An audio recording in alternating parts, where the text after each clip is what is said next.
Good afternoon and welcome to Maya News Guatemala. Today in our segment of Interesting Jobs, we have a very special guest with us from the movie industry. A lot of people only think about directors and actors when it comes to movies, but much of the complicated work happens behind the scenes. The prop master is one of the most important members of the team. He controls the props, which are anything in the scene that the actors use. For example, a cup, a gun, a glove, and food, or musical instruments. Here with us to explain more about his job is Chris Peck. Welcome, Chris, and please explain to our audience, why did you decide to go to the prop industry? Hi, my name's Chris Peck. I'm a prop master in the feature film industry, and I chose props because I always was interested in film, and ever since I was 14 years old, I knew that I wanted to make movies. I went to school, University of Missouri, film school and theater, and when I came out, had aspirations of being a director. And I was working as an assistant director with a company that said, "Hey, would you like to do some props for us?" And at that time, I was making like $70 a day. And to go to props, I had opportunity to make $5 more a day. So I said, "Yeah, I'll do props." So that is my start in the prop industry, and I've been doing it for a little over 25 years now. And I truly think it's the greatest department on a film crew, outside of maybe being a writer or a director. Well, 25 years is a long time. You must have worked on several movies in the time. What are some of your favorite movies you've worked on? I truly feel blessed to be able to work on the movies that I have. I feel like I'm the luckiest guy in the world. I have the ones that stand out, of course, are Walk the Line and Pirates of the Caribbean and Mission Impossible. And the reason being is Walk the Line had a lot of musical instruments. I got to do everything from the amps to the guitars to the microphones to the guitar straps and all the period food and the period luggage and briefcases and anything that we had to do in the movie, all the graphics that were period in newspapers. That was a lot of fun. Pirates of the Caribbean was my first big film experience, and it took us 2 years to make that movie. We kind of traveled all over the Caribbean, and we were working on boats in the ocean with Johnny Depp as Jack Sparrow. How bad can that be? So that was pretty cool, and a big, huge Gore Verbinski, Jerry Bruckheimer film. And then Mission Impossible, that was my first or second big film with Tom Cruise. And that was a lot of fun because we got to go to the Burj Khalifa. But the props on that movie were it all concept and designed and had to really work well for Tom and all the stunts that he was doing. They couldn't, for example, the gloves that we built was one of the hardest props I ever built.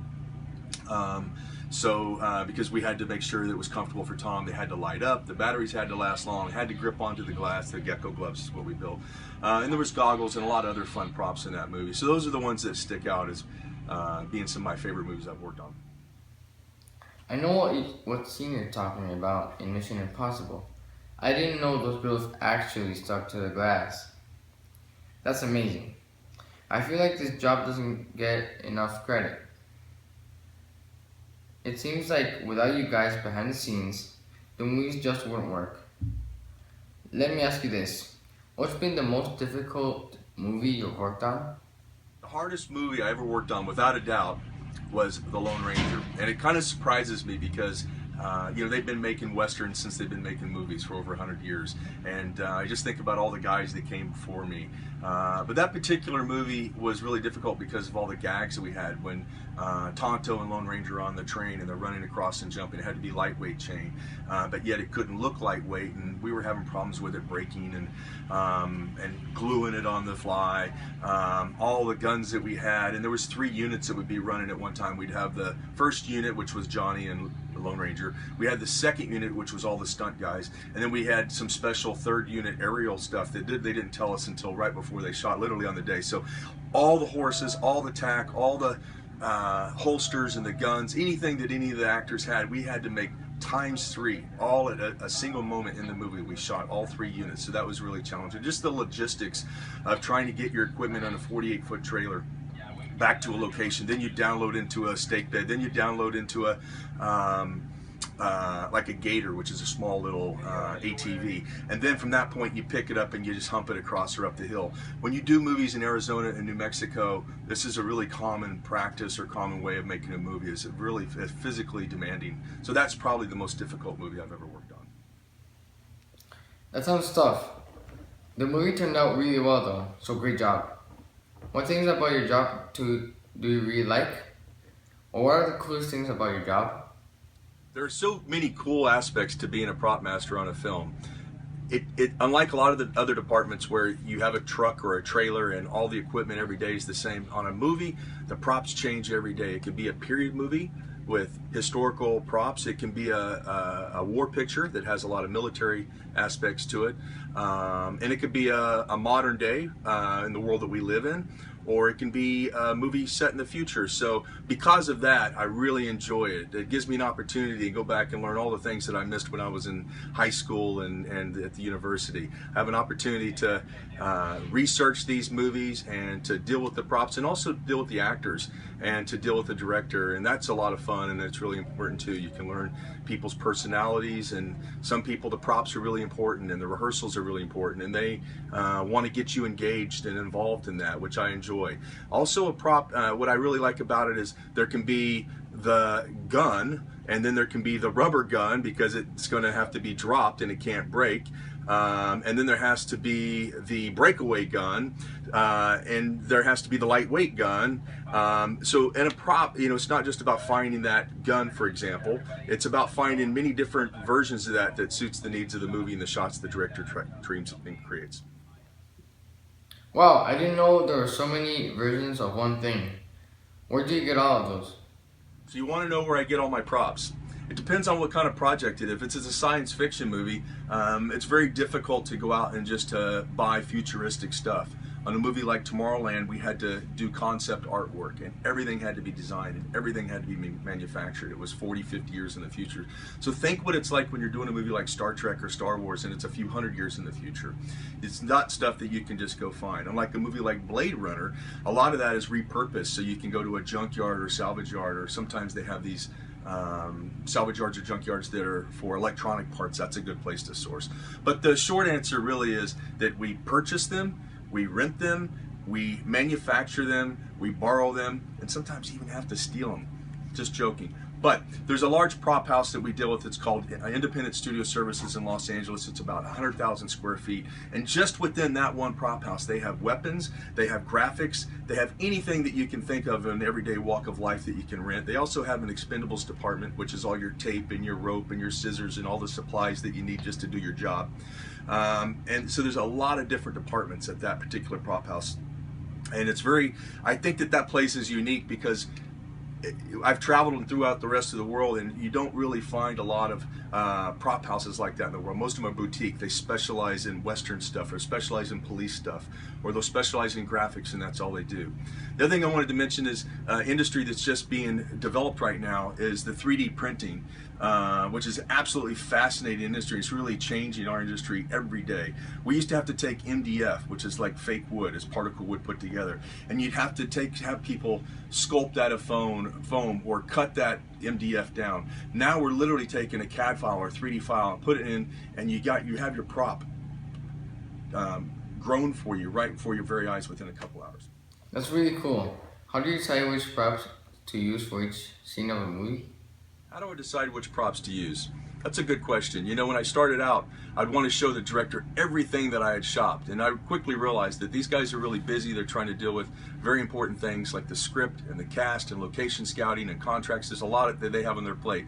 And as the more experience I get about life and about this industry, the more I realize, I don't have to burden them with everything. So a couple things are the driving force. When earlier in my career, I would agonize over a prop, and I would say, I would get into the backstory of the prop, and it had to be this or had to be that. When you're doing some of these movies, and because of the time aspect, there's props that are hero and they're featured on screen, that the director's going to do an insert shot with a macro lens or a diopter to make that 80 foot across the screen. Those are the ones you really want to pay attention to.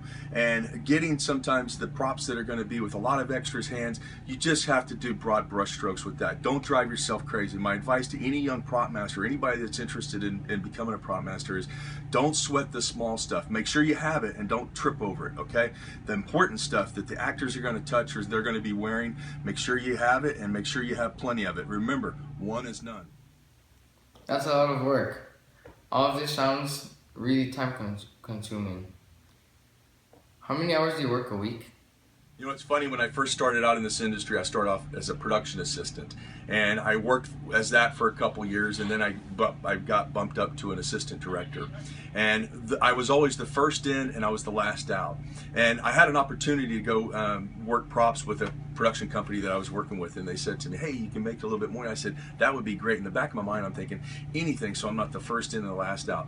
Guess what? As a prop master, I still feel like after 25 years, I'm the first in and the last out. We work a lot of hours. A lot of it we don't get paid for. It's a passion, and it's a love. It's not about necessarily about making the money and getting paid for every minute, but you want to make sure that things go smoothly. So those hours, when I was on Mission Impossible, we had 8 weeks in a row where we were between 100 and 110 hours a week. If you want to put that into perspective, the normal work week is 40 hours. So we are working 1 week, we're working almost 3 times as much as the average person. And so in 1 year, we're working almost 3 years, 2.5 years, just to put that in perspective for you. This particular show I'm doing now is a first. We're working about 12-hour days. Most of the movies I've done in the past, we're working from 14 to 16, 18 hours a day. I know when I first got in the industry as a production assistant on music videos, we'd work 24 hours, and we would go home for 3 or 4 hours and sleep and come back, and those would be 2 or 3 days in a row. So the long hours, if you don't like that, this may not be the best industry for you. Wow, you make my job sound easy. Hey, we see you in some sort of office there. Can you show us around? Well, this is my prop truck. It's not very typical for a prop truck in the world, but probably I would say it's fair to say it's typical for a prop truck in the United States. It's a 48-foot trailer. It's got a gold room, which is where we store a lot of computers and some of the more expensive stuff. I have my office here. We have a TV screen that we can watch previs or storyboards or anything that we research that we need to do. All our research books are here. And if you come on out, I'll show you some more interesting stuff. This is the work area. We have a 14-foot workbench here. It's got tools, tool bench underneath it. We have a refrigerator, a safe for all of our armaments. And most of the rest of the world, they use what they call as a lorry truck. Lorry, I believe is how you pronounce it. I've used those in England, Spain, Austria, even in South America and Hong Kong. It's the same truck. So I'll get 2 of those and specialize and deck them out for a movie that we're doing internationally. But when I'm traveling within the United States, this is very typical. I wanted to point this out to you. It's one of my favorite things. I worked on a movie called Pirates of the Caribbean and Pirates of the Caribbean 2, and Johnny Depp had to have a piece of bamboo tied to his back. Well, you know, I was young in my career and I thought, well, that'd be easy. We're shooting in the islands of Caribbean. We just get a piece of bamboo. Little did I know at that time that bamboo's green. You cut it down. Within a day, it turns golden. And within 2 days, it dries out and becomes tan and it starts to crack. And the same thing, it's very heavy. It's especially when it has the water in it.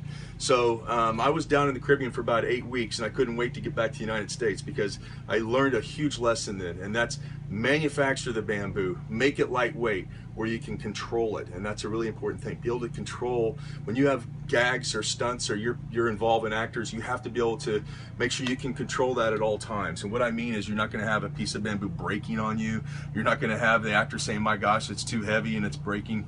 So this is a foam piece, and when I got home, I made all these in different lengths, 18 foot, 12 foot, 8 foot, and 6 foot. This is just a piece that Johnny would have sticking right on the top of his head for the close-ups, and that's all he had to put on. So it's a huge lesson I learned, and I keep this over my door every day just to remind me to do things right. Do them the right way when you approach your job. Come on, I'll show you a little bit more stuff. This is our safe where we keep our armaments. And let me ask you a question I mentioned earlier about rubber guns and real guns. Which one is real and which one's rubber? Take a guess. What do you think? You think the one on the right, right? You're wrong. It's the one on the left. Wow, I never knew that so much went into props behind the scenes.